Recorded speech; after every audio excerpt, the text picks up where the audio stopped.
welcome to Tater Talk. It is Monday, June 11th that we are recording this on. I am Justin Ledger, as always, joined by my co-host, Zach Hummel. Zach, how are you?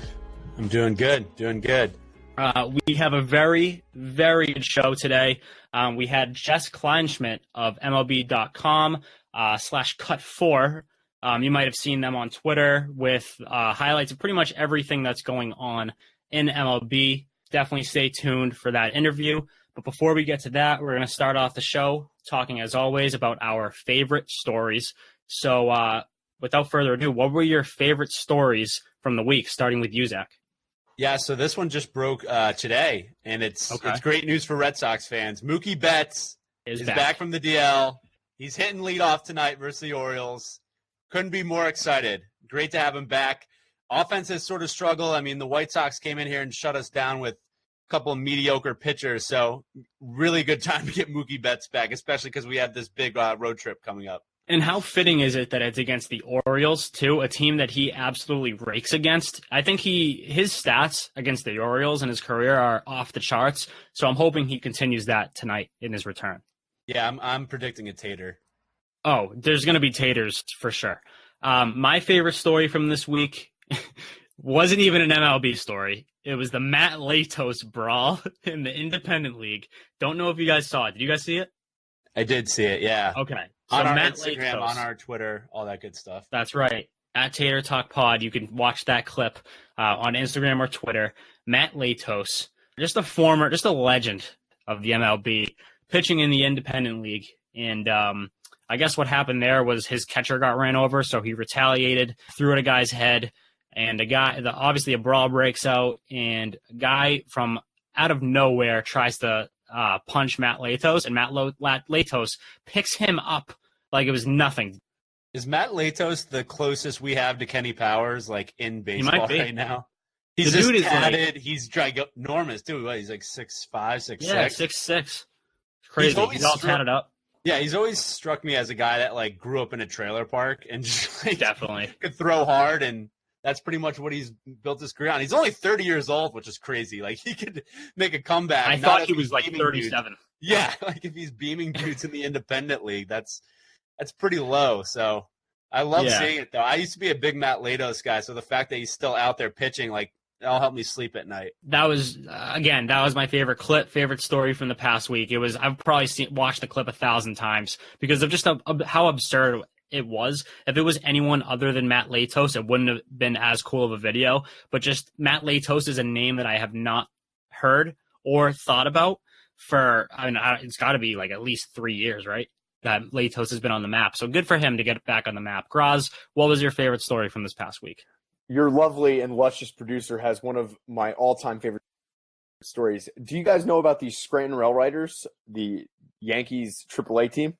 Yes, now I do. Now you do. I do now. You do now because this past weekend they had a promotion night where they were the Scranton Melonheads. Okay, I don't hate all big backyard baseball fans here. So they had just the most beautiful, beautiful uniforms. I'll post them on Twitter. You have to see. They're spectacular. And anything that supports Pablo Sanchez and the rest of the backyard gang, I am 100% in on. Shout out to minor league baseball, always with the best promotions. On that note, Graz, I mean, this is a big episode for you. So what you're going to do now is you're just going to go on a rant about the Yankees. Is that correct? Like a lot of Yankee storylines this past week have gone down between ESPN. You have issues with the National League. You have Aaron Judge going 0 for 9 with 8 strikeouts and a doubleheader. You can start with any of those, but it was a strange week if you're a Yankee fan. So, Graz, I'm just going to let you go, okay? I'm not even going to interject. Okay. Just go. This is easy. We're going to start here with the easy one. Yankees versus ESPN, you wanted to talk about first. There's no problem. Yep. The Yankees won. They moved the game because we're the Yankees and we do what we want. It's wonderful. It's a wonderful idea. And it did make sense to just move the game forward. But the problem that ESPN has is the Yankees and Red Sox are the two biggest draws that they have. So anytime they can get them to play on it, they're going to try their best because this past weekend on the Sunday Night Baseball, they got their highest rating ever. Right. Over the past 3 years. So that's the reason there. But I'm not even worried about that. What I'm worried about, and the real thing I'm upset is how stupid the goddamn National League is. I don't want to see any more of this stupid pitcher hitting, because every time the Yankees think they're going to have a good year, one of their pitchers get hurt running the goddamn bases. I get so mad. It's so stupid. I don't want to watch Tanaka hit. I have Stanton. I don't need to watch Tanaka try and hit the baseball with a toothpick. Like, what the hell are they talking about? They need awesome. You know what I want to see? I want to see Chris Sale rounding the bases. He hurts his hamstring. What are you going to do from there? Nothing. That's just mean. Exactly. I wouldn't wish that on anybody. Wouldn't wish that on anybody. I was going to say David Price, but you guys would be excited if David Price was hurt. Then you don't have to. Hey, I wouldn't. Don't put me in that category. I am pro David Price. Oh my God! Yeah, you and whoever he was yelling out on the plane was pro David Price for a while.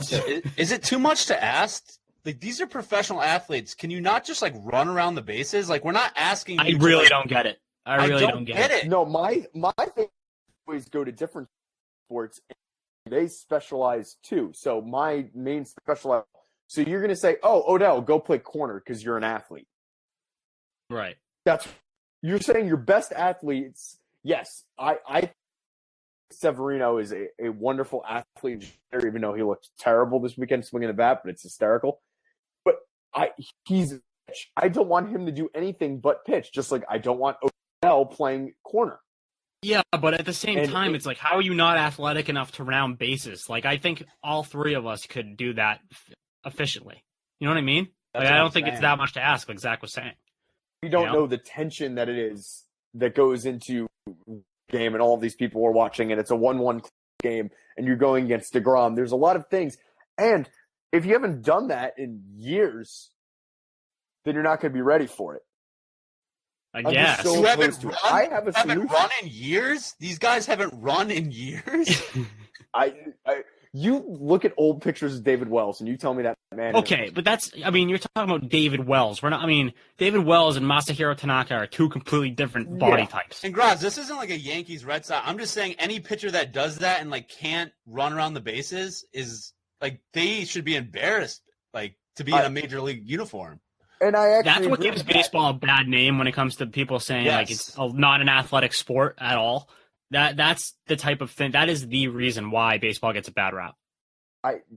I'm just sick and tired of seeing Yankees pitchers get hurt in National League ballparks, to be honest with you. And if it happened to the Red Sox, you guys would be on the same argument. Well, I'm already on team National League should have a DH, so I am with you on that. But at the same time, it's like, if you are put in a situation where you have to run the bases, you should be able to do that. Unless, again, if you're a guy like David Wells, you have a built-in excuse. You're not built to round the bases. But if you're like a even fairly looking athletic looking guy, and you look like a fool rounding the bases, and you have no idea how to slide or do any of that, it's like, did you play baseball growing up? Like, how did you get here? Yeah. Well, here's the thing. In Japan, they specialize very early. I learned this through reading stuff on Tanaka. So they start only pitching at like 10 years old.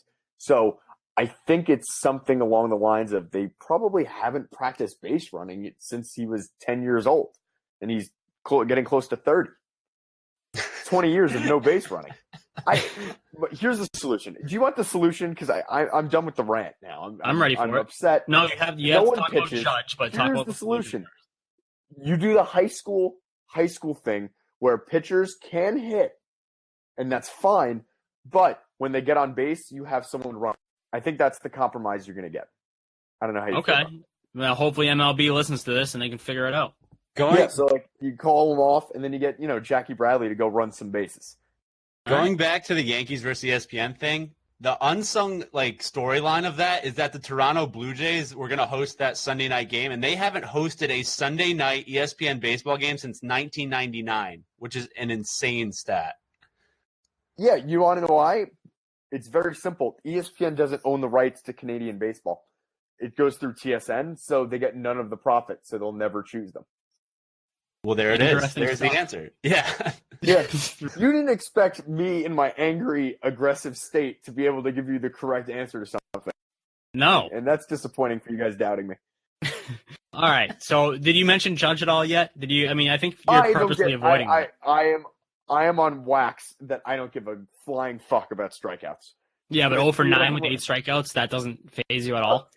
He said it best. It was a tough day. It was a rough day. He came back and hit a home run to beat the Mets. He's the – oh, God, I can't even say he's the best right fielder because Mookie Betts is coming back now. That's right. Mookie Betts might be better than Aaron Judge, but the fact that people think he's better than might be. We'll see. Might be. Big might. You got to see how he comes back. That's a hot take. That is a scorching take, and probably untrue. Looking at his stats in front of me as the producer I am. I'm gonna go. Yeah, I think he might be a little bit better. It's fine. I don't care about Judge's strikeouts. I never do. Strikeouts are meaningless to me. I guess that's a good way to segue into this interview with Jessica Kleinschmidt from MLB.com and Cut 4. It was a great interview, so let's just jump right into that. Okay, we want to welcome on Jessica Kleinschmidt to the show. She is a writer for MLB.com. She works on 4. I think I need a little background, Jess, before we get into this, of what Cut 4 is, what exactly you do there, because we definitely are interested in what you're doing over there for Cut 4. I do follow the account, I will say that, and you guys post a lot of good stuff on there. But what's your day-to-day on Cut 4? So I have no idea what kind of stuff we do half the time. No, I'm just kidding. But basically, I'm so proud of my Cut 4 social staff. They're amazing. They just changed our Twitter bio to MLB's official burner account, which is perfect because it's basically all the extracurricular stuff in baseball. So beyond the stats, beyond the gamers and everything like that, we like the fun, quirky stories, like the tug at your heartstring stories. So we produce a lot of content in that aspect. We have a podcast that we have once a week, and it's really fun, where we just elaborate on some of the stories. And then, of course, the Cespedes Family Barbecue Boys are there. They produce a lot of the video content. They're awesome. Yep. They're amazing. Yeah.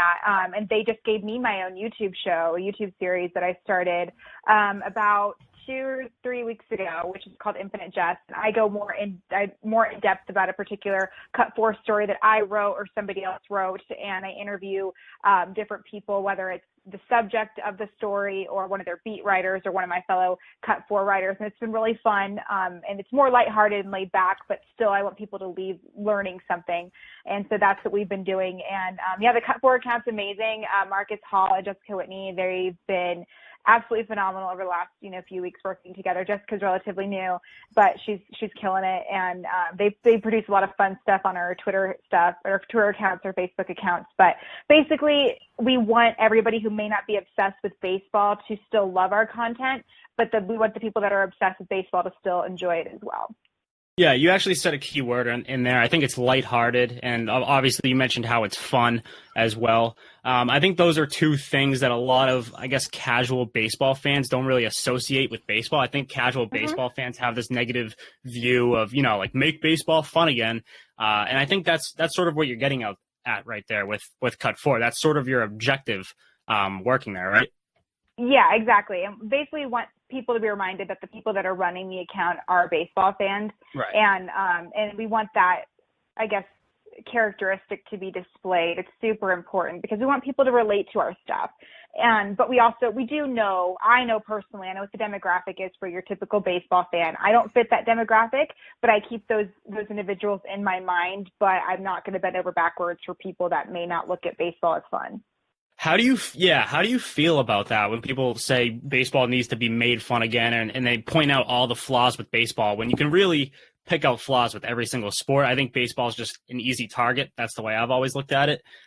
Because my personal view is, if you don't like baseball, if you feel the need to make it fun again, you probably aren't much of a fan to begin with. But I'm interested to hear what you have to say, working at a place that is literally trying to make it more fun for casual fans. Yeah, and I feel like we're not trying to make it more fun. I think we're trying to highlight what's already fun about it. And that's important because my thing is I understand what Rob Manfred is doing, trying to, quote, speed up the game. I don't really understand why he's doing it, but I also do. As weird as it sounds, I get it, but I think it's almost stupid. However, I get that he's trying to embrace the younger generation, which is super important. You can't create a new fan base without bringing new fans into the game. And I think that's what he's doing. However, we also do respect the game. And I think if you change too much of it, you're going to ruin what makes baseball so great. And people don't really understand the game. They don't give it a chance. They don't have the patience for it. And that's fine too. But I also want people to understand that there's other aspects of the game that you could still embrace. If you can't sit through a 9-inning game, that's fine. We'll find elements for you to enjoy it. But even if it's something as silly as you think Chris Bryant's a cutie patootie, like still come out and support it. Like that's fine. I think we all think that. I think we can all agree on that. Yeah, exactly. So it's like, it's no big deal in that aspect. And that's why we love Joey Votto, because he's so important to the game and shows that, you can be quirky and fun a lot of times, especially if you're a fantasy baseball player or fantasy sports player. You look at these guys as a number, and that's crap. I hate that. I used to be a fantasy analyst, and that's what I hated. Now, if you kind of remind these people, especially fantasy analysts, that these gentlemen are people, it brings it into a new light and you enjoy it more. And that's what we ultimately, our goal is to remind you, like, don't take it so seriously. It's still a game. These guys that play know it is a game. They get paid millions of dollars to play a kid's game. But it's also, a lot of people's way of life, and we have to respect that as well. Absolutely. I completely agree with everything you just said. And I think you guys are doing a great job of covering all the highlights and all the fun moments of baseball. So I will say that. How did you get to this point? How has your career path gone from start? I mean, obviously you don't have to tell every little detail, because I know you've probably told the story a million times, but how did you get into this career path? Like, how did you get into the sports media industry? So when I was younger, first of all, do you know that meme that they show, like how they picture success and it's a straight arrow, but how it actually works is like left and right. So that's what am I allowed to cuss on this thing? Absolutely. It was a fucking shit show. That's what it was. So basically what happened was, I loved talking, as you can tell, and I loved baseball growing up. It was what I've always loved to do. And I'm 29 now, and this was when I was 12, I was actually playing Little League with the boys. I was playing with all dudes, and I loved it. And I remember thinking, I want to work as like a sideline reporter. But that was back in the day where I thought that was the only opinion option for a woman in sports, is to be a sideline reporter. I'm not taking that away from women that do that, because it's a difficult job. I couldn't do it. But I was like, that doesn't make any sense. Why can't I be an analyst or have a little bit more of a say in it, rather than just being, the one asking questions? I want to answer the questions. For sure. And so as I went through life, I realized, like, I could do some behind the scenes stuff. I can blog, I can write, and that turned into everything. Then I started falling in love with being on the radio, being on podcasts. And then I was like, okay, let's take it a further step and let's do on camera stuff. So I've been able to kind of do all of those and add those to my repertoire. And that's the short version of it. I gave up a really great, lucrative government job to pursue this, quote, silly dream, which if I ever have children and they approach me with that, like, I just want to be an artist, Mom. Like, no, kid, like, that's stupid. But, I couldn't imagine myself doing anything else. So I quit that job and really had to hustle, really had to struggle and have a come to God moment. Like, do I really want to do this? And as I was having this conversation with myself, that's when Cut 4 gave me the call and gave me the opportunity. And I can't shortchange you. It's been like the best year of my life. I just had my year anniversary there. And beyond awesome. Great content and fun work, I work with the most amazing people in the world, and I wouldn't trade it for a thing. So that's the short version of it. Just a lot of grinding, a lot of working hard, a lot of getting paid, not getting paid for my work. And, it's no different. Like Larry Bird said, if you work really hard, like, amazing things do happen. And be nice. Like, don't be a dick. I can promise you that helps your career too, and all that stuff. So that's the short version of it. That's great. And I think everything you just said applies to not just women, but I think everybody who's coming up in the industry, because I have a similar, when I tell my own story, I talk about the grinding, the work, the working for free, the just trying to get your name out there rather than, to make it in some sort of other way or try other things that aren't necessarily going to get you to a successful point or whatever's successful for you. But as a woman, you mentioned how, like, you wanted to avoid the whole sideline reporter and everything like that.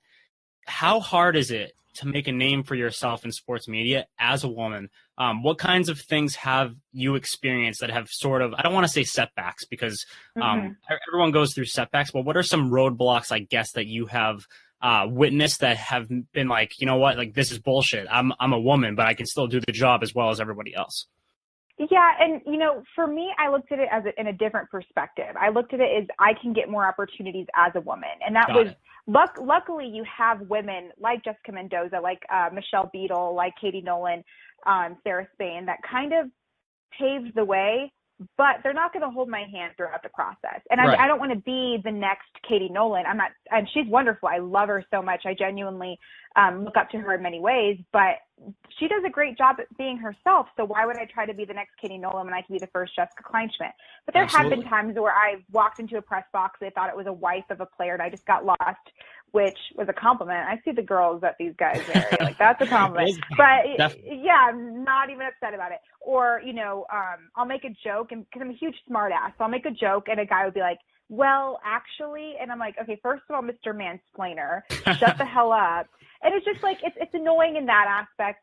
And luckily for the last year, I've kind of forgotten that aspect. I want people to look at me as like, oh, she's a good sports blogger, reporter, whatever, but she's also a woman. I want it to be in that order. And I have forgotten many times that I am a woman, and not like because of the diversity factor. But when I walk in, I respect it. And it's not just because, oh, you know, she's good for a girl. You don't walk up to somebody and say, oh, you look good for your age. No, just say that they look good. You don't, exactly. You know, so there's been stuff like that. Probably the worst things that I've dealt with is over social media. And that's a lot of anonymous assholes just saying I'm fat and ugly or stupid and stuff like that. And that kind of bugs me, because when you go to people for advice and they're not in the industry, they don't get it. They just say, oh, just ignore it, grow a thick skin. It's like, okay, well, this person just threatened my life. How am I supposed to ignore that? Or I get stalked constantly. Or a lot of people think my job is a joke, because, I mean, really, I write about baseball for a living and talk about baseball for a living. That's a lot of people's dream job. So they turn that into, they never pursued their dreams because they were lazy as hell, and they get mad at me because I have this awesome job. And I don't feel bad for them anymore, because I can help you out, but if you don't put that work in, you're not going to make it. So it's little things like that. But there was a couple of times that I really struggled with, is this what I wanted to do? And luckily I kept going.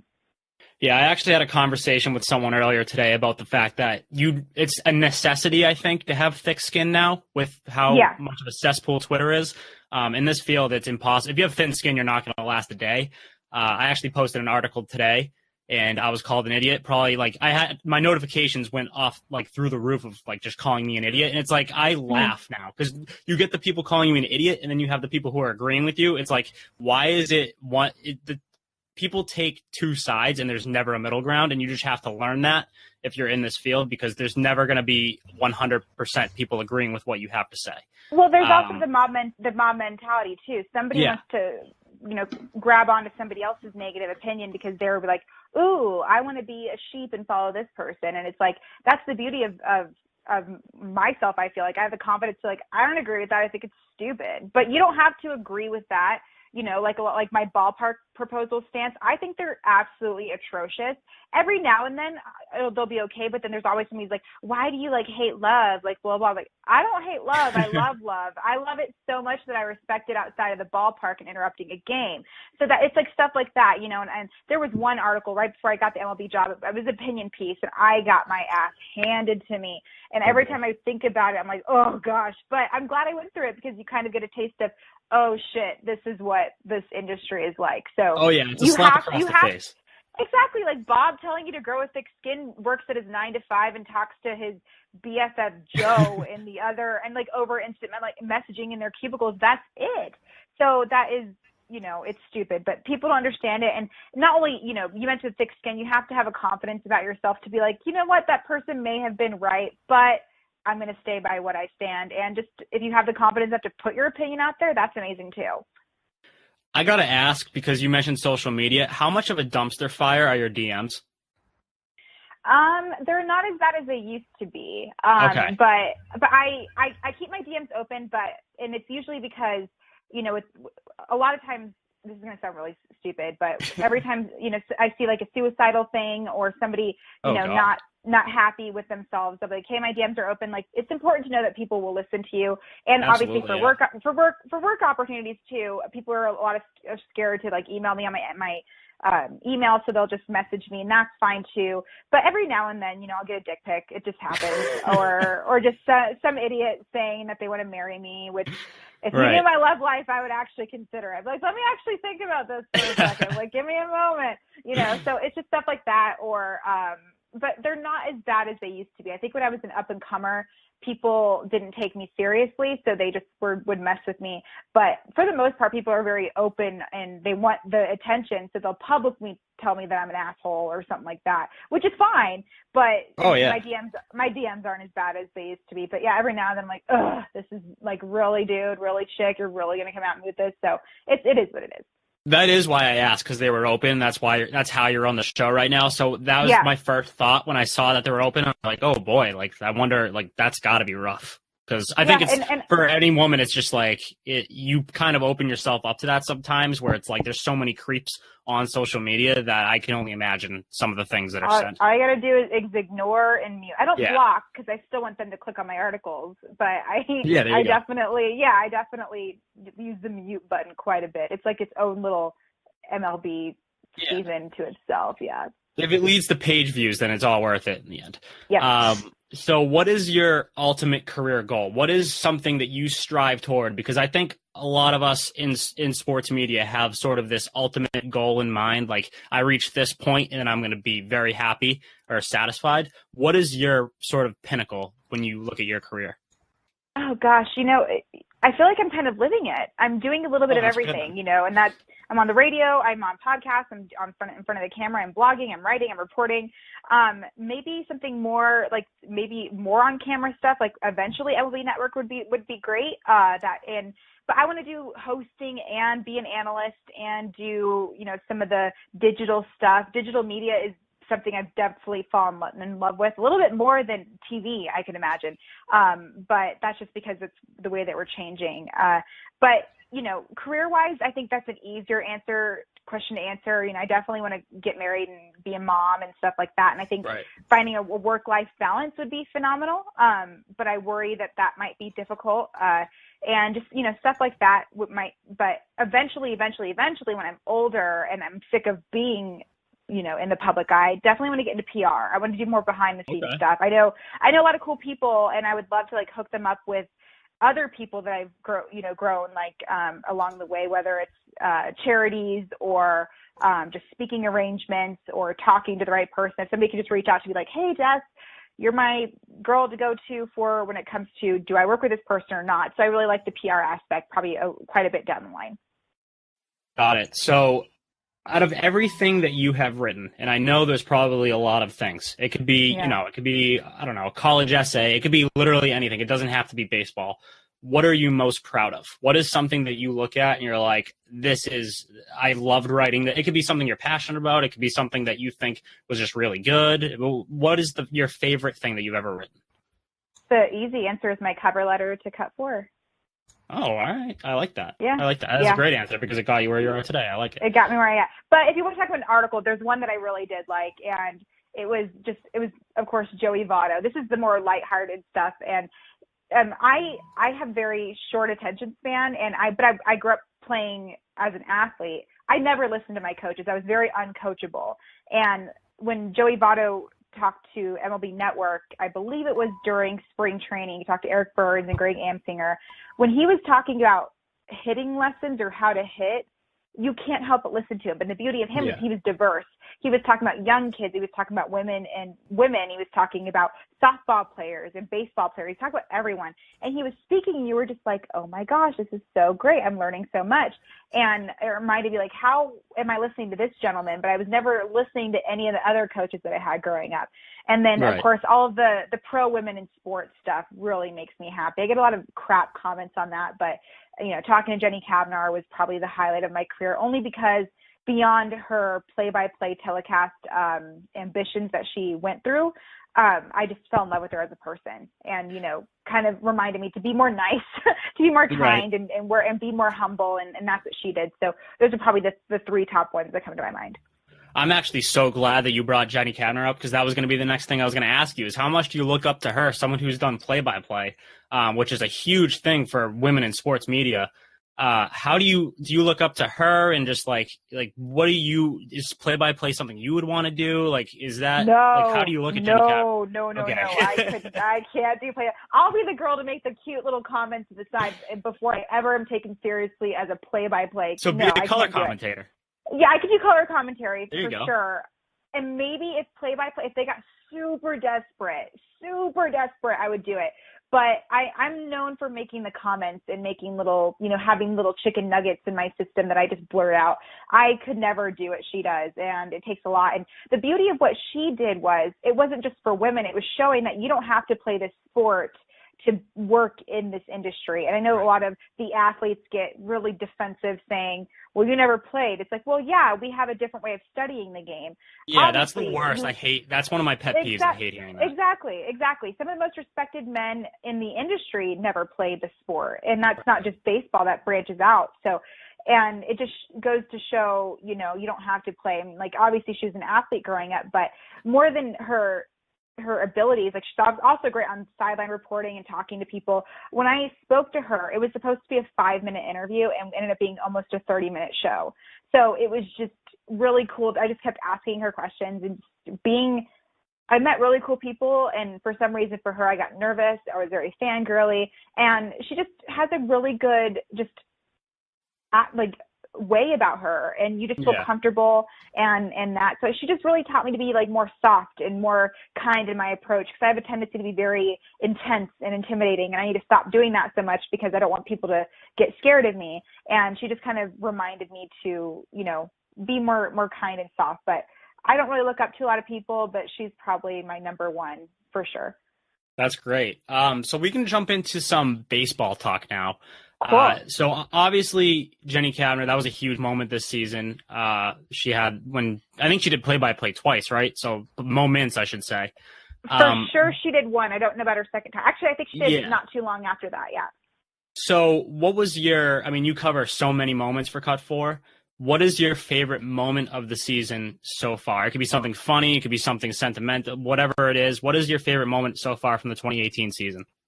Oh gosh, that was obviously a really top one. Oh yeah, and that was because Asha broke the story. So the story and her interview, which was great. You know, take your time. I mean, I know there's a lot. Yeah, there is. Probably, I like the tug at your heart string type of stories. Luke Terry, he has one arm, and he plays. I think he's young. I want to say he's in middle school. He's a catcher, and he not only is a great ball player, but he's so humble about the attention he was getting. He's from Tennessee. Yep. And the beauty of it was when I wrote about it, the Tennessean, one of the guys from the Tennessean reached out to me and was like, thank you for writing this. And it was just wonderful to hear that one of the originators of this story said, thank you for writing this, because he deserves exposure. He's not the type of guy to want exposure, but he deserves it. And just Absolutely. to, have a story like that where this kid is not only inspirational, but can show no matter what your disability is or what you're struggling with, you can still do what you love to do. And he was so awesome about it and was That's just great. kind and sweet. That was probably one of my favorite moments of the season so far. Even just today, the sportsmanship article, I just sent it live before I came on here, and that reminds me of the Little League days. And you're reading this quote, and to have a young kid in high school say that this friendship is more important to me than the winning this silly game, which was a damn championship game, right, was like amazing. And I was like, that's cool to know that those types of individuals still exist. Yeah, exactly. Because I know I'm not that type of person. Like, if I strike my best friend out, I am not letting him hear the end of it. Like, immediately after the game, I am going in his fit. Like, that's just the type of person I am. I guess I suck, but like, I think a lot of people would agree. Like, that's what a lot of people would do. So for him to be that nice of a person that's the type of moment that I think definitely does deserve to go viral. A couple others, like, just to give it another example, like talking about pull at the heartstrings type stuff. I really go for I don't know if you saw that clip of Jake Lamb freaking out about his. I didn't see the clip, but to see him support his brother was pretty badass. Yeah, like something like that, and like another brother thing was Alex Bregman when he told his brother he was drafted. That was just so cool. It was like a 10-second clip, but that was still one of my favorite moments. Well, I just like how Bregman was like casual about it, like, "Hey, by the way, you got drafted," and of classic course, Bregman, right? Being the little brother who was like probably gets picked on by Bregman constantly, he's like, shut up, and they had to check his phone and like make the right conversation. But the fact that they let him have that moment was great, and just it was so beautifully done, and that was awesome. Yeah, definitely. What about all time? Do you have like a moment that stands out to you? It could be a childhood thing, anything. Well, making All-Stars, the first girl to ever make All-Stars for Valley Providence Little League here in Reno was pretty awesome. And yeah, and I worked really, really hard. I got, my dad was the president, so naturally the stupid parents talked so much crap. But that's when the whole thing started, like being a woman in a male-dominated industry. I've been dealing with it since I was 11, 10 years old. Yeah. And that's why it never really bothered me. But that was probably a really cool one. Plus, being 12 was awesome. Like, I wasn't really a girl yet. I got to, like, not worry about the opposite sex at all. And, like, I just played baseball all the time. I didn't worry about anything and didn't have bills to pay. It was just the coolest age ever. So that was pretty awesome. Or there's been times, or when I broke Clinton Barmas's retirement, that was pretty awesome because there you go. I wasn't in the market to be like a news breaking type of thing, but I happened to be at the field and somebody texted me. They're like, hey, and I was working for a CBS affiliate at the time. And he was like, I'd love to talk to her. And I broke it. And now forever, I will be on his Wikipedia page as the girl who broke the news of his retirement. So that was pretty awesome, too. And then obviously getting the cut for was just mind blowing. Who were your favorite players growing up? Because you mentioned that age of 12, and I think we all idolized we have like these nostalgic memories of players around that time. I know I do anyway. Like, for example, mine is obviously Nomar. I'm a Red Sox fan, so Nomar was like my idol growing up. Who did you have that? Nomar. Yeah, Nomar Garciaparra was my idol. Who did you look up to around that age? Well, I was born in Baltimore, so we prayed to Cal Ripken Jr. Oh, my God, that's a good one. Yeah, so that was pretty badass. But when I played Little League, I was on both the Cubs one year and the Cardinals and 1 year.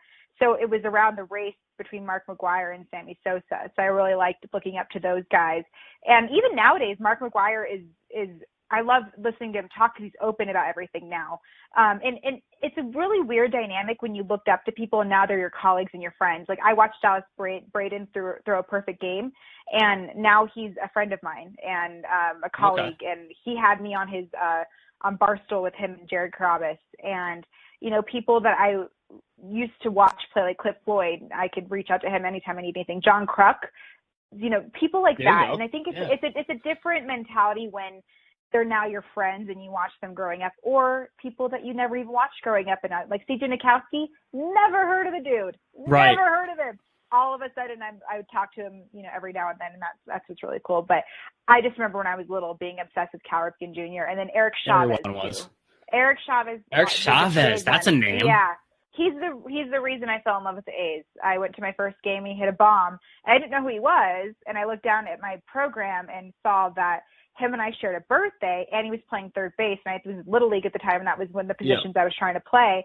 And, he was on the A's for more than a year, which meant he was a tenured player. Right. So that was pretty cool. So Eric Chavez is my A's guy, but from the very beginning, the GOAT, old OG, was Cal Ripken Jr. Eric Chavez has to be one of the most underrated players ever. Like, I haven't heard that guy's name for years, and I remember being younger and him being the man.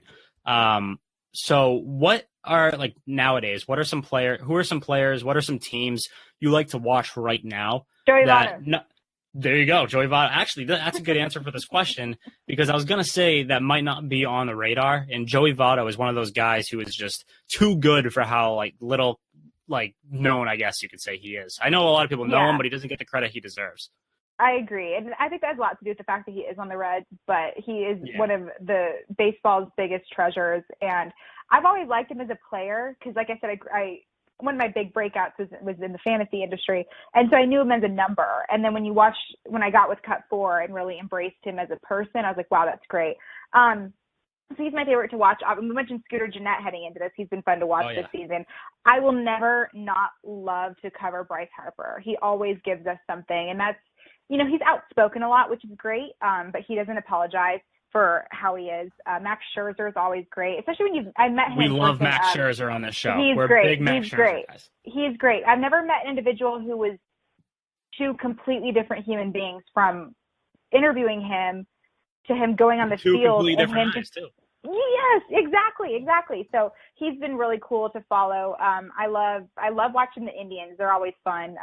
Just like seeing them like mess around in the dugout. Francisco Lindor. We were talking about the other day, like the guys we write about the most is Lindor, obviously Bartolo Colon, and I think Javier Baez. Those are the three guys we write about like crazy because they always just have fun. Javi Baez, every single thing that guy does is a highlight. I don't know how he does it. It's either so smooth or it's funny. It's like every little thing he does is magic. It's like that song. Yes. Everything he does is perfect. The Police, yeah, absolutely. So it's no, I agree. So, but Joey Votto is the guy that I love to cover. But I also noticed a lot of the Astros players have been a little bit more outspoken. I think that has a lot to do with Justin Verlander opening up and Dallas Keuchel being very honest when nothing happened towards the trade deadline last season. Obviously, that worked out for them, but seeing players like Verlander and Harper being more open has created a whole different view for us in the media. And right. I love that they can be honest and they're not worried about offending us anymore. They don't really care if they do. And if they don't want to talk to us, I love that they tell us that too. You don't want to talk to me? That's fine. I'm very happy that you're open enough to tell me that. So the Astros have been great, Cubs, Indians for sure, but Joey Votto is number one. All right, so we will wrap this up with three just very quick questions. Okay. You don't have to go in depth about them at all, but just three really quick answers here. First, something that we're going to talk about this later in our episode when you're off, but I'm interested in your take here. Best baseball movie of all time? For Love of the Game. Ooh, okay, I like that pick. I like that. Yeah. So the next question here is something that I can't let any guest leave without asking. It's World Series prediction this season, and you're lucked out. You're the lucky one because we asked most people in like April, but now it's June, and you have a sense of which teams are contenders, which teams are pretenders. So I'm interested in what your World Series prediction is right now. At the moment, I'm going to say Yankees Nationals. Yankees Nationals. Okay, that'd be an interesting one. And we have a Yankee fan here. Our producer Graz is a Yankee fan, so you probably just made his night. And lastly, this is one. Be very careful how you answer this because this is a point of contention between us three here on this podcast. Are tennis balls yellow or green? Yes. Nope, you can't do that. You have to pick a side. Damn it! I think that they're yellow. No, damn it, that was the wrong side. All right. Well, I was gonna say that it was nice to have you on, but I don't know if I could say that anymore. I just ruined it. But all kidding aside, thank you very much for coming on. We really appreciate it. Is there anything that you would like to plug before you head out of here? No, just make sure you're following all of the Cut 4 content. Infinite Jest comes out every other Thursday of the month. Or the year, I guess you could say. I haven't figured out what my third episode is going to be, but make sure you're following that. That comes out on MLB's YouTube channel. Can't miss it. And follow me on Twitter at KleinschmidtJD, where all of the fun, all the magic happens, man. That's all right. What it is. We actually have one last question. My producer just sent me a message. He has one last question for you. I don't know what it is, so don't blame me if it's a bad one. Roz, what is it? It's not a good question. You're gonna love this, Jess. Jess, you're talking about me. You're all in on the Golden Knights. Tell me you're a big Golden Knights person because I am now. I don't watch hockey like at all. Oh. I'm perfect, Graz. I'm all the way in Reno. We're 8 hours away from Vegas, so we don't even really do any of that. But you know what? Because the Caps won, right? The Caps won. They sure did. Yeah. I don't even know. I watch Mighty Ducks too, and I'm good. Like that's all. That's what I do with hockey. But like, don't hate that. Yeah. So I mean, it was kind of cool to watch. Harper cheering on his team, and then of course Chris Bryant, and the city of Vegas definitely needed something like that just to hope for. And not gonna lie, like what they've displayed was so good for the state of Nevada because up here in Reno, the sports world is kind of a joke, minus Nevada basketball, but it's kind of great to see that the state gets to have something to root for after the tragedies they dealt with down there. Definitely. And all that. But I support you for supporting the Golden Knights. Yeah, all right. You know what? This is the East Coast bias. I didn't even know. I thought Reno and Vegas were pretty much the same. So now I know. Everybody thinks, if anything, we're 2 hours apart. But no, it's an 8-hour drive. It's an hour flight, but it's quite a ways away. All right. Well, that is the show. Thank you, Graz, for that riveting hockey question at the end. Really appreciate that. And I also appreciate Jess for coming on here. Once again, can't thank you enough. Everyone, be sure to follow her on Twitter, follow Cut4, YouTube, all of that good stuff. And Jess, hope to have you on another point this season. Thanks, guys, for having me. All right. So thanks again, Jessica Kleinschmidt, for coming on. We really appreciate it. All right, let's jump into more topics here, starting with Shohei Ohtani. I think this is the big topic in baseball right now. I don't think it's official yet that he needs Tommy John, but it's looking that way. And hypothetically speaking, if he has Tommy John, how much of a buzzkill is that to Major League Baseball, going from you could say it was the best story in baseball, having Ohtani do it all this season, and now all of a sudden he might not be back till 2020. I think that's tough for baseball. Yeah, when I saw the projected return date of 2020, I looked at my calendar. I'm like, that's like flush 2 years from now. We're all going to forget he's even existing by then, which is crazy, because then it's going to be Ohtani mania all over again. Everything that we experienced in April and May with Ohtani, it's just going to be it's going to happen again, which is good and a bad thing. But it's just like he was on such a roll, and suddenly he's gone. It's the baseball version of blue balls. Am I crazy to say that he could hit with the injury he currently has, or he needs it even to hit? Because the weird situation, because he can pitch and hit. Why don't they just shut him down pitching and hit him? But would you risk that, though? I don't know if I'd risk that with someone like Ohtani, especially because, eventually he is going to need that thing repaired. So if you wait until the offseason, then you're just putting it off, and then the more you wait, the later he comes back. He wouldn't be back until summer of 2020 if you waited another 5 months, because I think it takes 15 months to repair. You can't hit with it. You can't hit with it? No, they did it on MLB Network. They asked that exact question. Oh. Because I was going to say, I think we talked about it a couple episodes ago. Why don't they just pick, if it turns out that he needs Tommy John, why don't they just pick one side for him to do, rather than just have him do both? So I guess that's not an option in this case. Yeah, it's just a tough situation if you're the Angels. Again, baseball as a whole is going to be affected by this, because baseball has a problem with guys who aren't marketable, who, they need stars in order to promote the game. And Ohtani was someone who even non-baseball fans were interested in, because he is different. He's unique. He brings something else to the table, and he is immediately marketable because of the skills that he has. And now suddenly he's gone maybe till 2020. I think that hurts the game, not only the Angels, but I think it hurts the game. And if you're looking at it just from a baseball standpoint, the Angels, that's a team that was supposed to be a wild card contender this year, and now they're dealing with even the Mariners. The Mariners are the better team right now. They're for real. They're simply the better team. So the Angels have their work cut out for them, and it's looking like another disappointing year for them, especially now that they have more competition in the AL West. Yeah, I don't feel as bad for the Angels. I feel more, I feel worse for Ohtani, because he comes over here with all this buzz, and to get injured in your first year and to have this significant of an injury, that stinks for the player. Definitely. Got to feel for him. So that's the Ohtani stuff. Again, really, really shitty that one of the better players in baseball, one of the more exciting players in baseball, is going to be shelved what it looks like for a long time. This is going to be a hot topic here. And it's nothing life-changing or anything like that, but baseball movies is something we haven't talked about on the show. I think everybody has their own personal baseball movie that has resonated with them. So we are going to talk about our top 5 baseball movies. We rank them before the show. We have them ready to go. Who wants to go first here? Do you guys want me to go first on this? Yeah. Okay. So I think you guys are going to judge mine hard, because I haven't seen a ton of baseball movies. So therefore my selection was slimmer. I didn't have much to pick from, and I think I left a lot of legendary movies out there. That being said, my top 5 is number 1, The Sandlot.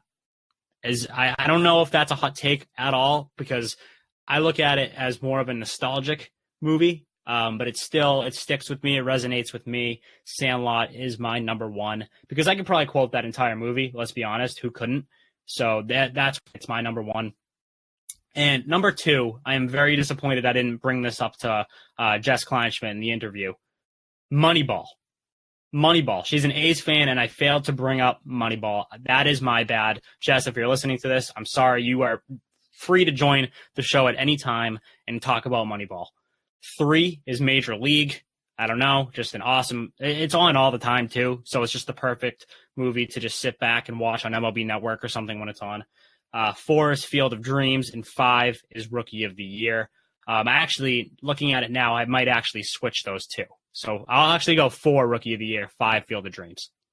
All right, we have some similar movies, so I'm glad we're on the same page. Because I've seen a lot of the old ones, but I don't think they're that good. Like when I go to a movie, I don't want it to just be like solely about baseball. Like I want other storylines too. Like you want those quirky storylines, like Rookie of the Year, this kid who can just take the mound and throw like an absolute beast, and then his arm gives out, and then Rookie of the Year is an awesome one. Exactly. That's why backyard baseball is so popular, because it's baseball, but it also has a bunch of weird shit going on. Yeah. So my number 1 is The Sandlot. Like I feel like if you're our age, The Sandlot is number 1 for you. Yeah, I think the reason, again, I think we all have Sandlot number 1, and I wasn't sure if it was a hot take or not, because I think like an older generation would be like, Sandlot 1, why wouldn't you put Angels in the Outfield there, or The Natural, or something like that, when it's like, no, Sandlot is our generation's like most notable baseball movie ever. Yeah, for sure. I mean, the best. Number 2, Rookie of the Year. That one for me has so many quotable moments. You got Chet Steadman, you got Henry Rowan Gardner. I was perfect baseball name. When I was a kid, I almost wanted to fall and like hurt my arm to see if I could throw. Everyone did that. Yeah. Just purposely break your arm. I'm sure there's a kid out there that purposely broke their arm after seeing that movie just to try to throw gas. Absolutely. If you didn't, then you weren't like, you'd never watched the movie, because I think everyone had the same takeaway at that age. And then, one unsung part about that is their hitting coach. I forgot his name, but let the big dog eat. That was his line. One of the most quotable things of all time. So 3, Hardball. So this had Keanu Reeves, G-Baby. It was about like an inner city baseball team. Keanu Reeves had to like pay off a bet, so he coached the team. And actually, it's like really heartfelt movie. Rest in peace, G-Baby. Great movie. 4, I think I might take some heat for this because it's not really a quote unquote baseball movie. Fever Pitch. Okay. I'm gonna admit something here. I was really considering putting Fever Pitch on here, and then I backed out because I thought I was gonna get made fun of. So I'll put Fever Pitch as an honorable mention for mine. I feel like Fever Pitch is like the chick flicks for guys where they're like, they don't want to admit they like it, but especially as a Red Sox fan, it's a great movie. Like I love Fever Pitch. I'll watch that whenever it's on. If you're not a Red Sox fan though, do you like Fever Pitch? I've never really known anyone like. I'm interested in what non-Red Sox fans think about it. Well, you're a Yankee fan, Roz. You don't count. Like, I wonder what Jess Kleinschmidt thinks about Fever Pitch, like an A's fan.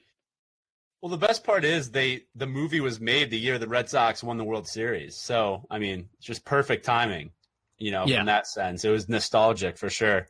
And then 5, Field of Dreams. That was probably the oldest movie on my list, but it's just a classic. That's the only old baseball movie I can sit through, to be completely honest. A lot of the other old ones, it's tough. I can't get. That's like how I am with any TV show or movie. If it's dated like even a little bit, it's very tough watch for me.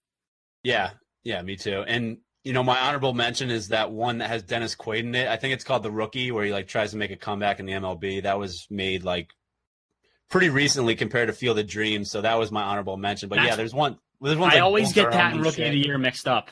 And when I watched The Rookie, that's the one with like the dude. He's like on the Rays, right, or something. Like I think he's like coming up. Yeah, he was a coach of like Texas baseball, and then he like tries out. Yeah. That one, fun little fact about The Rookie is my main memory is it was in like theaters. I was on a cruise. I think it was like the Disney cruise or something like that.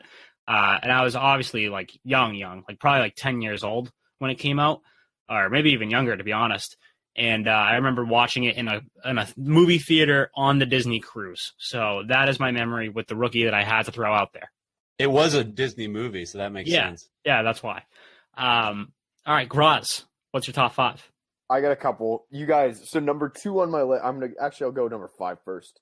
You guys talked about a lot of them. So number 5, I Field of Dreams, which is just a classic. Yep.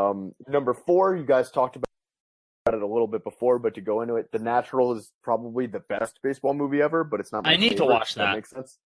I need to watch that. You gotta watch it when you're older. I watched it when I was younger, and it was kind of boring and slow. And then I watched it again when I'm older. I'm like, oh, this is great. This is everything you want. So I have that. I have The Rookie actually at number 3, which is a really good movie.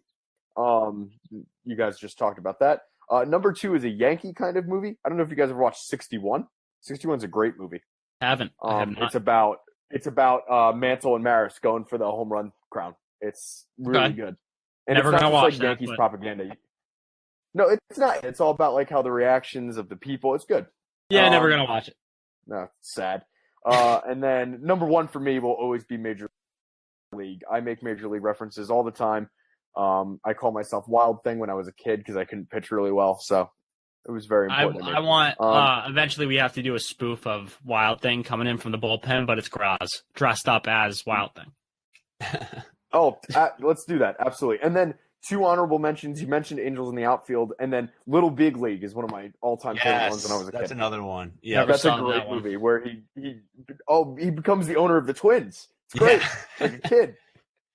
That's the whole plot. It's like quirky and awkward and fun. You know what's another good one? A League of Their Own with like the chicks playing baseball with Tom Hanks. By the way, how many baseball movies has Kevin Costner been in? Do we have an official count? Because Kevin Costner is the official baseball movie guy. That's true. 2. Has to be at least 5, definitely right? Definitely in 2. Well, he's in over under 10. Okay. He's Bull Durham, which is a good movie. Yeah, he's in Bull Durham. He's in I think he's in For Love of the Game, I think. Have you guys heard of that one? Yeah, that's the one that Jess said was her favorite. And then A League of Their Own, I think he's in that too.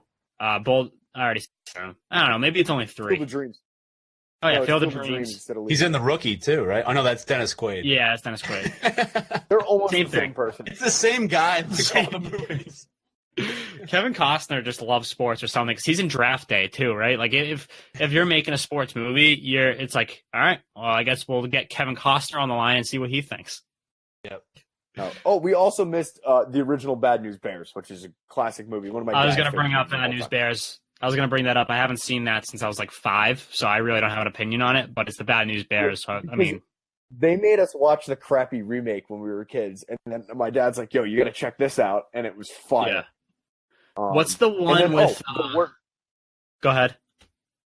Oh, I was going to say the worst one that I loved as a kid and then rewatched as an adult is Benchwarmers. Oh my god, that's what I was about to say. What was that really bad one? Benchwarmers. That's the one I was about to mention. I got through 20 minutes of Benchwarmers and I was like, yeah, no, I can't do it. It's like one of those movies where you come out stupider at the end. Yeah, for sure. Oh, all right. So those are our top 5. Wait, I got one more. I totally forgot. Oh my god, I can't believe I didn't think about this. Do you guys count Eddie's $1 Million Cook-Off? Oh my god. It's a baseball movie. Oh shit, I didn't even think of that. That's a cooking movie. I forgot to mention that. Yeah. It's also he gives up baseball to cook. Right. Yeah. Dumb decision, by the way. It's a baseball movie. I feel like that movie came out right when I stopped watching like Disney Channel a lot. So it was like on the precipice of like what I remember, but I do remember it being good. Eddie's $1 Million Cook-Off. That's a legendary one. I forgot about that one too, Graz. Yeah, that's one. I still wouldn't put it on the top 5, but it's definitely an honorable mention. It's like a Disney original movie. Yeah, like I'm not about to put it on my top 5, but they also play baseball in High School Musical too. But I think we're extrapolating a little bit. That might have to be a topic for a later day. What is like not a baseball movie? Like top 5 not baseball movies, but baseball's involved at some point. All right. I don't want to do this. We're going to be here forever. Yeah. We'll move on to duds. And when you're hot, as always. We will start with our duds of the week. I'll start with this one. Mine is Trayce Thompson.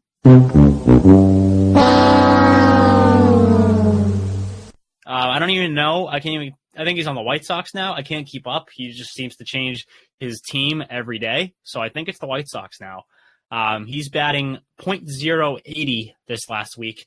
But that's not really the main reason he's on here. It's because Klay Thompson just won the NBA Finals, his brother. And if you're the parents, do you look at Trayce Thompson as like the failure? I mean, right now, definitely, unless he gets his stats up. I mean, that's got to suck to watch your brother win the NBA Finals. Meanwhile, you're hitting .080 in the MLB. I mean, I get it. You're in the MLB. It really doesn't matter at that point. You're making your money. The last thing you will always be able to say is, I am in the big leagues and you're not, so shut the fuck up. But I mean, that's got to be a tough family. Like on Thanksgiving, he must hate Thanksgiving because it's Klay Thompson getting all of the attention. Yeah, the Thompson family, like if Klay Thompson's any indication, they seem like really, really like quiet, weird people. So definitely weird. I don't know if there's a lot of competition there. I think it's just like, oh, good for Trace. Yeah, and then terrible season. Trace Thompson, he did make a sick catch in the outfield. I think he robbed a home run earlier this year. And then there was that clip of Klay Thompson watching it and cheering him on.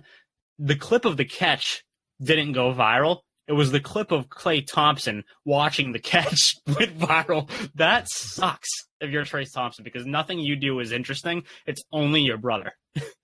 Yeah, just got to get better every day. Yep, that's it. So my dud's going to surprise you guys just because I was really high on this guy last year. I even made like a huge claim that I regretted. Oh, I already know who it is. It's Jonathan Scope from the Orioles. Yep. He was injured early in the year. He's come back and been absolutely terrible, most like everyone on the Orioles. He's hitting similar to Trace Thompson. He's hitting under 100. Oof, not great. And it's just not good news for Jonathan Scope. There was a lot of Mets guys to pick from this week, but I feel like everyone's been picking on them enough. So there was about 4 or 5 Mets you could have picked for your dud, but I'll go with Jonathan Scope. Do you remember last season, there was one time when we had a dud just be a team? I don't think there's been any other times, but there was one time our dud was just a team that week, and that just, if you're that team, that sucks. And we could have easily put the Mets on there this week, but I think we're going the player route now. Let's move on to when you're hot, and I have a feeling our picks are going to be unanimous here. I'm interested in what yours is, and I have a feeling it's going to be the same as mine, which is Paul Goldschmidt. Because Paul Goldschmidt has been a dud the entire season, and suddenly he is playing out of his mind. The last 7 games, he has 4 homers. He's batting .640 with a 2.130 OPS. Anytime your OPS is above the 2, if you have a 2 at the beginning of your OPS before the decimal point, you're doing something right. So Paul Goldschmidt is my when you're hot this week. Yeah, I'll make it unanimous just because he has been so bad and now he's hitting unbelievably. No, but give what your pick was going to be if it wasn't Goldschmidt. My pick, if it wasn't Goldschmidt, would be Ronaldo Lopez from the White Sox. Oh, okay, everyone knows that guy. Yeah, everyone knows him. Everyone should know him. He's like a good young pitcher. Shut down the Red Sox. I think it was Saturday or Sunday. He had 2 starts this week. People are hitting like 150 off him. He's like a good young pitcher in MLB, and there's not too many of them now. It's just tough to find good starting pitching. It's like Blake Snell, a couple other guys, but I think Ronaldo Lopez should be in that conversation. All right, so we will move on to the mailbag here. Here's the mail, it never fails. It makes me want to wag my tail. When it comes, I want to wail. Graz, hit us with some mailbag questions. I got a good couple questions for you. I'm starting out with an absolute banger. You guys were talking about Scope and the O's. Is it time to finally stop saying that like good hitters hit well against the O's? You guys said earlier that, Mookie Betts rakes against the O's and Aaron Judge rakes against the O's. Can we just all agree that the O's are terrible and have terrible pitching for the past 10 years? Let's it's just settle, good hitters instead of them having. Let's settle with all good hitters hit well against the Orioles. Because I don't think every hitter hits well against them. It's just if you are a decent to above average hitter, then you are going to hit well off the Orioles because of how bad they are. Because Mookie Betts, like you said, he's making headlines for how good he is against the Orioles. Aaron Judge is. It's pretty much all of the stars. If you're a star, you are doing pretty well for yourself against Baltimore. Their ballpark's a little league field, too. I mean, it's just such a hitter's ballpark. It's tough. That's it. That's the good. Okay, good. So I just wanted to retire that. I asked if we can retire that. Okay, more fun questions. Are you opposed to having a metal bat home run derby? I am not opposed for. I mean, obviously the entertainment standpoint would be awesome, but I don't want to be in favor of something that is going to kill multiple people. I think people would die. So if they could figure out a way to make it so like they know for a fact metal bat is like if they could put like netting, I don't know how they'd go about doing it, but if they could protect like the audience in any way, or the crowd, whatever, I think I'd be in favor of that because that would be probably the most entertaining all-star event for any sport if they had a metal bat. Yeah, I'm on board too. And give them the fattest barrel possible while they can still swing it. I want to see the longest taters. Give them an EXO. Give them a DeMarini. Give them all those like really sick bats we used when we were like 16 years old. Yeah, seriously. You know in wiffle ball how like there was one of the bats that was just fat, the fat barrel one? Give them like that version of an aluminum bat and just let someone crush them. Yeah, I'm in favor of it, but again, I think people would be murdered. So maybe it would just come at a cost. It's like you know what you are signing up for if you're attending the metal bat home run derby. You might not want to shag in the outfield. Bring a glove. Bring a glove. That's all I'm saying. You might have to play that in like the speaking of Field of Dreams, like in a field somewhere. I don't think that's a stadium. Polo grounds. You might break things. You have to play it at Polo grounds or something. It's like 500 feet. That's the idea. Okay, next follow-up question to that home run derby question. More on topic. This comes from me, not even from the mailbag. Would you guys be interested in having a 4-pitcher home run derby during the home run derby? So you'd get like Bumgarner and Scherzer and Syndergaard hitting dingers. Nope. I wouldn't be opposed to having one of them in there just to like be in the mix. I don't want a pitcher home run derby. That sounds like the most boring thing of all time. If one of them's in there, that could make it kind of cool because if he wins, like that'd be huge, and I'd probably bet on it and hopefully make a lot of money because the odds would be against them. I would not want a full pitcher home run derby. No, I'd rather see like really bad people try to hit home runs. So you're in favor of it? Well, like those guys can hit though. Like I'd rather see like 4 accounting guys from MLB like try to go out there and hit a home run and just laugh at them. And here we have John Smith from PR, and the crowd just goes nuts. He's got like a suit and tie on, like he's up there in his work clothes. I would watch that. How about a manager's home run derby? Who would win that one? Oh, that's a good question. Yeah, probably Gabe Kapler. He'd probably rub coconut oil all over himself and just go out there and fucking rake. Take his shirt off, like make a show out of it. Do you think every manager in MLB could hit a home run? There's definitely some that can't, for sure. No, I'm trying to think of someone right now. There's definitely like Bruce Bochy can't. I think Boch could. If Dusty Baker was still in, I'd say absolutely not to him. I'm trying to think of people like him. Alex Cora probably could, even though he sucked as a hitter. Aaron Boone could. Who can't? There's got to be someone who's just a flat out no. Craig Counsell. I don't know. I mean, that guy, his stance though. Yeah, I'd pay to see that just for the Paul stance. Paul Molitor is like 800 years old. I still think he could do it. I still think he could do it. Really? Yeah. Maybe. Would he use Paul a Molitor. ball and a fungo bat? He has dad strength, Paul Molitor. He looks like a guy who has dad strength. Guys, we can't move on to the next one without thinking of a guy who's an automatic no. Sticking with Gardenhire. Oh, yeah, that's a good way to. Yeah, Ron Gardenhire definitely couldn't. No chance. All right, next one. Next question. Why has your boy Hanley not been picked up yet? Yeah, this is a tough one for me because I was sort of on the like questioning the DFA and all that. I think it has a lot to do with teams trying to figure out how they want to work their roster moving forward. If they're probably mulling over, do we have to bring in Hanley or can we make a move at the deadline that can improve our team without having to bring in a guy who might just be washed up at this point? That being said, I am a little bit alarmed by it. I expected him to be picked up as soon as he was released. So this is a tough one for me because I was Team Hanley. I still think someone like the Mets is going to pick him up sooner rather than later. I think the more interesting question is what is Hanley Ramirez doing with his time off?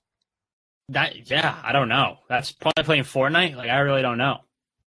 Yeah, he could just be, like if once you move jobs, you like put a buffer in for like a week or two you could have off.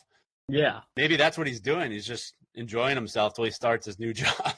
Poor guy. That clip of him saying we'll be back in 3 days when he went on that road trip to Tampa Bay, I believe. He was like, he went on the megaphone. He's like, we'll be back in 3 days. And 3 days later, he got cut. That's tough. That's tough for sure. That's tough to swallow. Following up, this is a question from your friends along with this Hanley Ramirez. So if he doesn't get a job in baseball, what do you think Hanley Ramirez's next job is? if he doesn't get a job in baseball, what's his next job? Yes. Like, do you mean job in baseball as in it has to be player? Can I still give him a job in like the sport? Any job. Yeah, if you want to, but any job in the world. So I want to be funny with it, but I guess I'll be realistic about it first. I'm going to say, realistically, say he retires from being a player, I think he'll be a first base coach. I think he'll open a Dominican restaurant in Boston. Ooh, I can see that. Can you picture Hanley Ramirez just waving people on? No, third base coach is funnier. Can you picture Hanley Ramirez, like, no matter what, he's just waving like crazy, enthusiastically, like, go, go, go, even though the ball's already in the infield? I can picture Hanley doing that.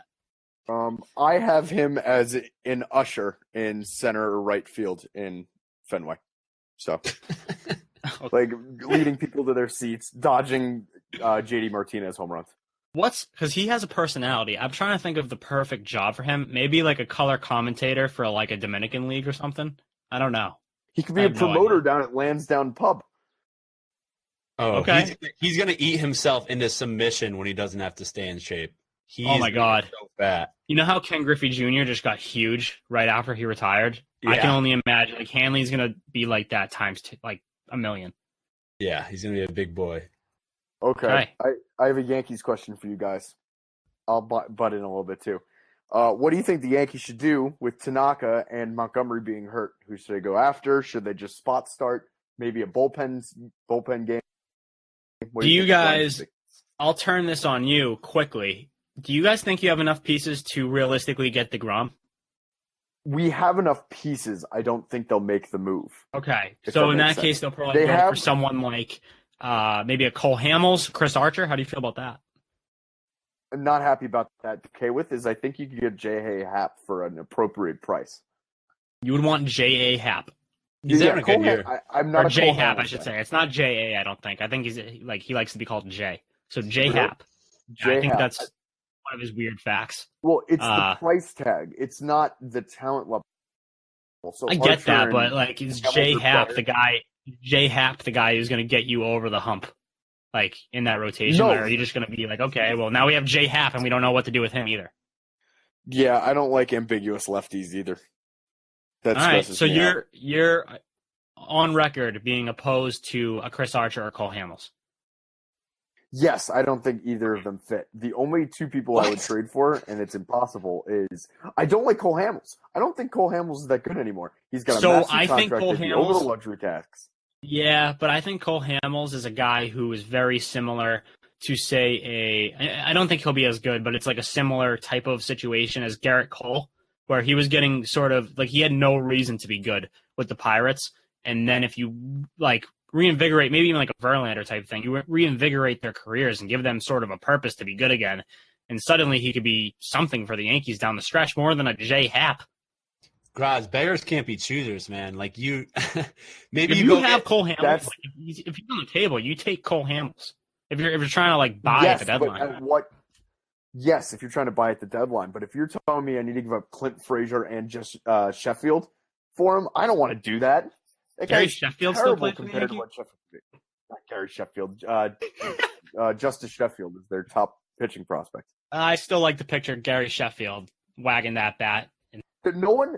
Speaking of Lansdowne Pub, I'm pretty sure Gary Sheffield hit balls into bars when he. Gary Sheffield, I hate to admit it. I really hate to admit it. He was probably one of my favorite Yankees to watch. I don't know why. I think it was probably the stance, but yeah. Yeah. All right. Did we answer that? I think we answered that. Or you could just. I got one more question. Or you could just go get Sergio Romo and have him start every other day. That's Zach's guy right there. I don't know why they aren't for the bullpen game. Like, just have like Game 3 be the bullpen game because the Yankees bullpen is so good in the playoffs. And everyone's like, that's a stupid idea. And I'm like, no. You throw Adam Warren for 3 or 4 innings, and then you bring in David Robertson for 2, and then you're already at 6. and then you just don't you do think it that's a little normally, bit too risky, though? What if that is disastrous? What if that just turns into a complete disaster? I mean, yeah, it's possible, but Severino was a complete disaster, and they still won that game because of their bullpen. That's a fair point. He was a starter. Fair point. Okay. I'm not opposed. I'm in on this bullpen games. I got your question. Last question. This is a very Tater Talk question. Is Brad Hand too lame of a name to be a dominant closer in the major leagues? I think it's a perfect name. No, I was going to say, I think it's actually a good name. Like, if you want a body part for a last name as a closer, it's got to be Hand, right? Unless you want to be like Brad Arm. But, Brad Hand, I think that's actually a fine name. What's wrong with Brad Hand? So when they close games, Don Orsillo, who does the play-by-play for the Padres now, he says talk to the hand when he finishes the last guy. Doesn't get much better than that. You have a pun ready to go right there. Yeah, that's what you need in baseball. Like that guy, I think he's on the Astros now. I think he's married to Allie LaForce. Joe Smith. Like that sucks. That sucks if you're a reliever coming out of the bullpen with the name Joe Smith. Yeah. Brad Hand, I'm cool fake with. ID. Yeah. Yeah. Talk to the hand. Yeah, that's perfect. Especially, I mean, as a closer, you need something corny and something gimmicky. Talk to the hand is the definition of both of those things. So I disagree with the question. I think it's a fine name. All right. So I think that's the show. We will wrap it up there. As always, thank you for listening. Be sure to subscribe on iTunes. Follow us on Twitter at Tater Talk Pod. Like us on Facebook. Follow us on Instagram. All that good stuff. You're going to find a bunch of cool clips, a bunch of funny clips, a bunch of just content on content you're going to find there. So be sure to follow us on all those platforms. Thanks again to Jess for coming on the show, and we will see you guys